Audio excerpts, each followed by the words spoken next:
This is it. This is Cardinal Pairadice. Bam. All right, AC. Boston College, we traveled to Chestnut Hill, and we were both concerned about how Louisville would respond to that loss to Florida State, and I thought they played fantastic.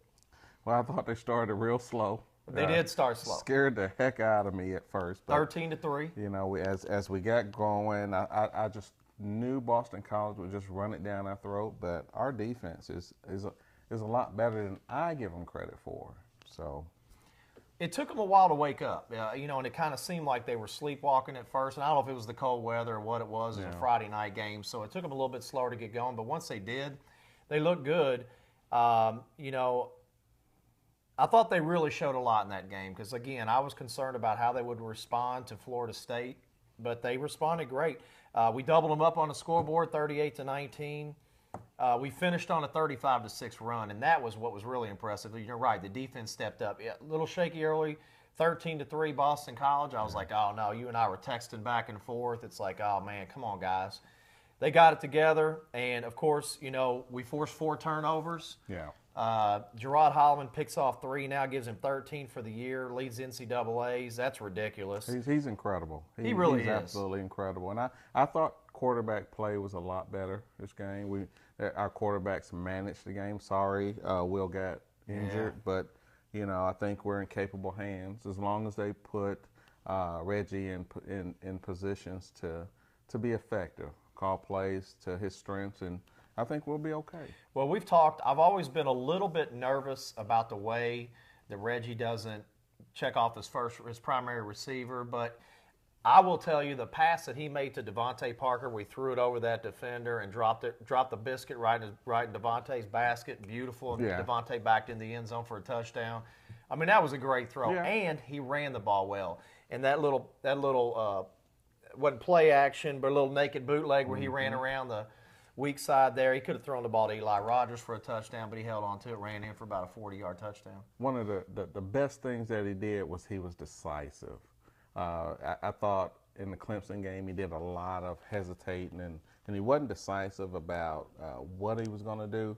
But you could see in the Boston College game, he did what he had to do, and he did it with poise, and he did it. He didn't hesitate. So I thought that was one of his best performances. Devontae, his third straight 100-yard receiving game. Yeah. We racked up 423 yards in total offense, but we did commit 10 penalties, and I did not like that a bit because we had those under control. Things were going a lot better, but, man, you got to be careful. We got another tough road game coming up here against Notre Dame, and we can't commit 10 penalties against Notre Dame and win that game, I don't think. Was John L. Smith in the in the stadium? I wondered. Yeah, we didn't. He wasn't very well. The team wasn't very well disciplined when he was coaching. Let's put it that way. So our general team update. Of course, we lost Will Gardner for the year to a knee injury. Kind of a freak little accident. I mean, just took a bad step and messed up his knee, and he's gone for the rest of the year. And the other big question mark is, will we have Lozo and Pio Vituve back for Notre Dame? I think P is further along than Lorenzo is, so they're probably gonna be a game time decision. I do think we will have Quick back. After whatever episode he had last week. He's been practicing. He's coming back. Is he earning his way back into the lineup? I'm sure he is. I mean, he's a great talent. He just gotta continue to grow as a young man. And I hate that. Sometimes kids got to go through some things. I work with kids all the time, and he has a good foundation. He's got both mom and dad at home, but he's old enough to make his own decisions. So I think, hopefully this is kind of a wake up call. He's got a lot of support. So, but kids, they got the mind of their own. But James, get yourself together and get back here, and Card Nation will be behind you. I mean, he's got a lot of upperclassmen ahead of him, so he better stay focused because, I mean, much as I hate to say it, we'd like to have him on the field, but we don't need him. I mean, with Eli and Devontae and Michael Lee Harris, and and Gerald Christian and Kai De La Cruz. I mean, he makes us better. I think so. He makes our receiving corps better, but I do really think Bobby has a soft spot for him because, in the past, Bobby said, hey, you got to go, so he's got Bobby in his corner. I just don't want that to change. Once Bobby's not in his corner, it's over. Yep. Okay, our Dice Players of the Week. Dice Players of the Week. This week, Reggie Bonifan. I thought Reggie, especially having to step in when Will went down, really did a nice job. He just, like you said, he looked poised in the pocket. Mm-hmm. He was confident in his throws. He was decisive when he decided to tuck and run. So Reggie definitely gets my Dice Player of the Week. And what about you? What you think? I think again, Reggie was decisive. He did a great job. I'm going to go out on a limb and tell you Reggie probably will start the first game next year. If he keeps getting better. Yeah. So his progressions are if he builds off this game, moving into the spring, I think he's going to be a starter next year. All right, who was your Dice offensive? My Dice, of course, Spider-Man, Devontae Parker. 8 catches, 144 yards. I haven't seen those type of numbers around here ever. Those are a lot of catches for a receiver. If he continues to average 9-10 balls a game over these next few games, I think we can't lose with getting the ball in his hands. So Devontae, you're my Dice Player of the game. It's a good call. Defensively, of course, we were without Lorenzo Malden, and we were out without Pio Vituve. Yep. And I'll be honest with you, Sheldon Rankins and Jamon Brown stepped in admirably for those guys. And I think they combined for 2.5 sacks, I believe, a lot of tackles, several tackles for loss. So I'm going to split it between those two guys. I think for us missing 2 of our stars on defense and those guys to step in, they've been playing a lot, but for those guys to step up in that game, especially against Boston College, who loves to run the ball, and that's what they try to do. And there's some big boys on that line. And we those guys that we did. Those guys did a great job. And Tyler Murphy's a running quarterback, so they got to him, 2 or 2.5 times, which is pretty doggone good. And they made him have to throw the ball, which and that 4th down play where they flushed him out of the pocket and he threw back and I forgot who intercepted that now. It might have been Sheldon might have intercepted. I forgot who intercepted that because that would have been Gerard Holloman was right there for his 4th pick had he not caught that one. So what about you defensively? Of course, Holloman. 3 interceptions. You don't find very many guys doing that. And it's not like he's getting tipped balls. He is breaking on balls. He's watching a lot of film. He's actually he is professional in his the way he gets ready for games. So he's not ready for the NFL though, Scouts. Just stay away. He's out of here. But anyway, Holloman is my Dice defensive player of the game. I usually go with the defensive coordinator, but I think I'm still a little sore. 19 points. From the Florida State game. Oh, yeah. The adjustments that we didn't make. So, Grantham, you got to get back on my good side soon. And honorable mention, B.J. DeBose. He had 8 tackles, and I want to throw him in there because that's a good effort from him. All right, AC, we're going to segue right into the wide receiver talk, my friend. So it's all yours. Take it away. We had Devontae with 8 catches. The next closest receiver, Eli Rogers. I think, We're game planning a little bit now for Devontae. He's back. He's a big part of our offense. It almost seems like everybody else is sitting around watching Devontae play, but I know that's not the truth. But I think we gotta be more consistent with spreading the ball around with our receivers. And again, if James Quick is back, we're that much better.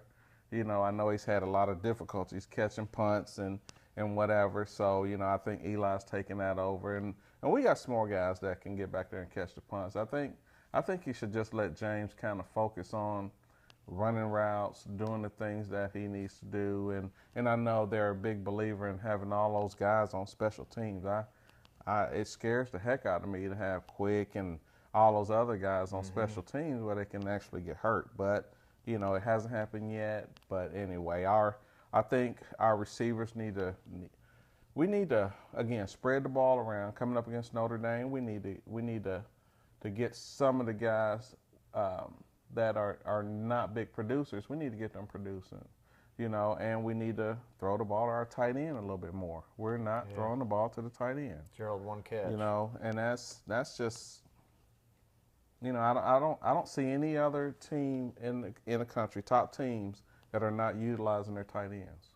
And Florida State did. Oh yeah, Nick O'Leary when he was here, so they certainly threw that boy a lot. And Christian is a big physical kid who can run. We need to. And I don't know. I know Bobby's offense is kind of limited with which quarterback's playing, who's out, who's hurt. So he's got a lot to deal with. But I'd like to see him spread the ball around a little bit more. But Devontae's going to get his, and again, we've got the best receivers in the country right now. I think top to bottom we do. There's not many weaknesses in that offense or wide receiver core. So, yeah. All right, my friend, the Cardinal Pairadice crapped out teams of the week. I wish Pepto-Bismol would sponsor this segment, but maybe we'll work on that. Have our people talk to their people and see what we can do. So since we skipped a week, I kind of wanted to throw in two this week.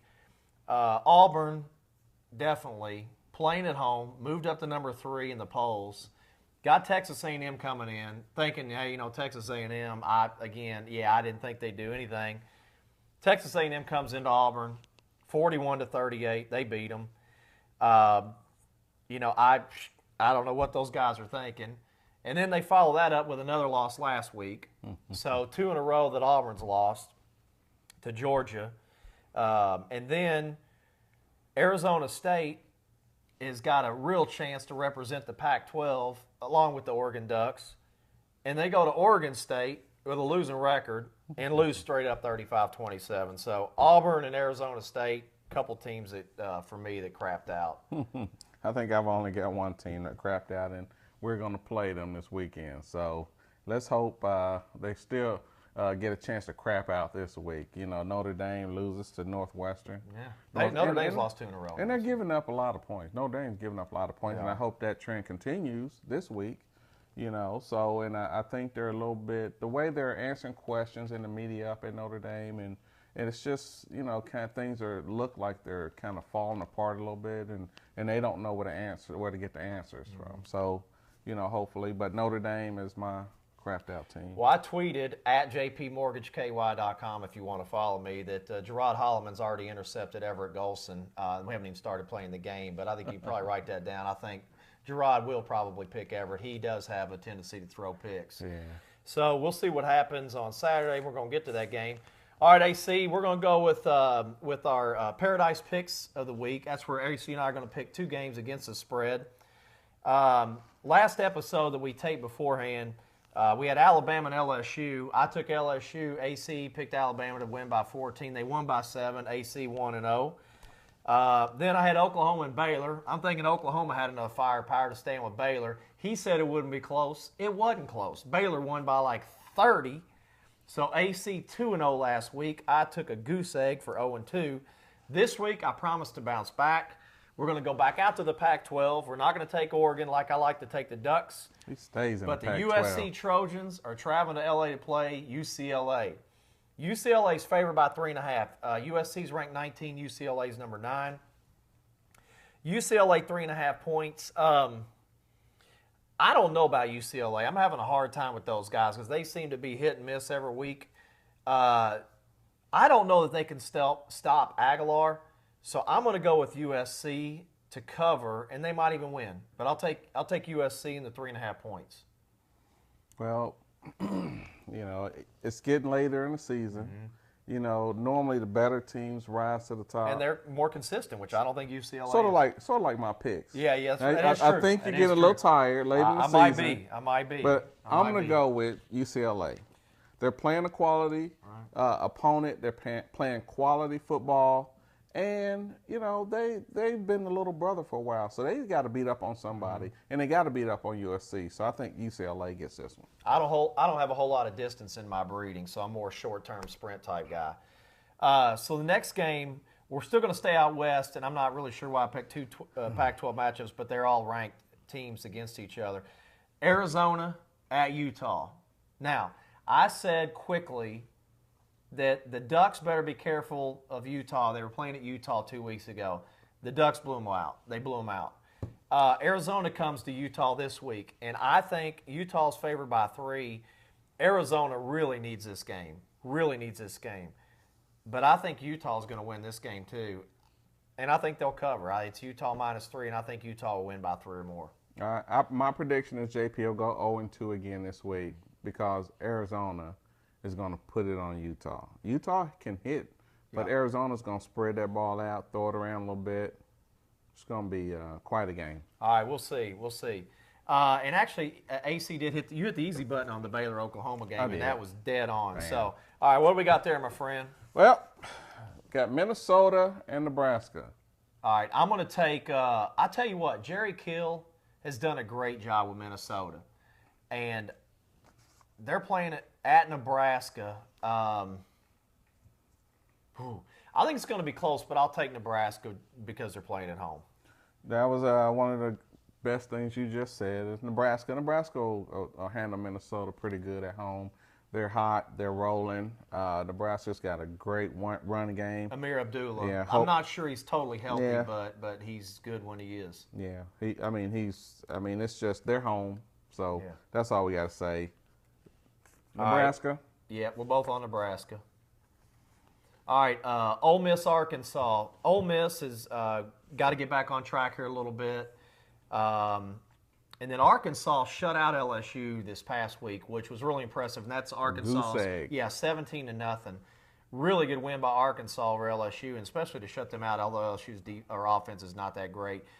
But I think it's a little bit different game this week. I'm going to take Ole Miss to upset. Now, not upset. Ole Miss is probably favored, but I think Ole Miss will get it done to Arkansas. I think they're going to have to wake up and smell the coffee this week, and it's going to be the Ole Miss Rebels. Well, JP, Arkansas is at home. Mm-hmm. They're full of confidence from last Saturday. That's why I think they're going to bounce. I'm taking the Pigs at home. All right. All right, last game on the schedule. BC, our opponent that we beat a couple weeks ago, at Florida State. I really would like to see an ACC representative in the first collegiate playoff. Yeah. And I think Florida State has the team to get there. I'm just really disappointed in the way they're playing and the fact that they're really not pounding people like they did last year. And this game, Florida State's favored by 19. I mean, we're not picking against the spread. That's way too many points anyway. BC's not a bad team. No. I mean, we beat them up pretty good, and that's probably why the line's a 19. But I'm going to take Florida State at home, and I hope that it's not close, and it shouldn't be, but I don't know that it'll be 10 points. Florida State just doesn't seem to blow anybody out. Well, it won't. I don't think it'll happen this game, but Florida State's their luck's going to run out eventually. It's coming, and they're already moved down to number 4 in the playoff picture. It might be 4, yeah. So they, for some reason, I think everybody's getting a little bit of Florida State fatigue. Everybody's tired of talking about them. It does seem like Jameis Winston, like it. Yep. Everybody. So everybody outside of Tallahassee is wanting Florida State to lose, but I don't think BC has enough in the tank at the end of the game to handle Florida State. I may be wrong, but my pick is going to be Florida State also. Okay. All right. That brings us to our game. You've got the tradition. You've got the pageantry. You got the Four Horsemen. You got Paul Horning. You got Ara Parsegian. You got all these guys. You got Win One for the Gipper. You got all this stuff going on. You got the Catholics versus the convicts. But guess what, AC? The Louisville Cardinals are coming to town. We're coming to South Bend. He's coming. I'm coming. Chris Stender's going to be there. Todd Ayers going to be there. Renee Kudo's going to be there. The entire Red Thread is going to be there. In the house. In the house. In the dome. As a matter of fact, in the house. Right here, buddy. Right here. Notre Dame, baby. Louisville. Cardinal Pairadice, going to be in the 29th row, Section 7. If anybody want to come down, we'll sign some autographs, say hi, take a few pictures. We don't have a whole lot of time for that stuff. But we're going to be there to see you boys on Saturday. I don't care what the weather's like. We're bringing it. So now, you got Gerard Holloman. His mouth's watering. Reggie's got a lot of confidence. He's taking all the first-team snaps. I think hopefully all the defensive team is going to be healthy, which, we're not for sure, but it doesn't matter. Notre Dame struggles a bit against good defensive teams. They sure as heck cannot keep from throwing interceptions and turning the ball over, and that's what's cost them the last two games. And they're going to do it again against Louisville. I'm expecting a minimum of 2 interceptions or turnovers or something from Notre Dame. All right? So, I expect a higher scoring game, in the 50s combined, maybe 60s. Wow. But Louisville is going to go up there right now as a 4-point underdog, and we're going to win by at least 4. So Louisville's going to win the game 28-24 is my prediction. What do you think?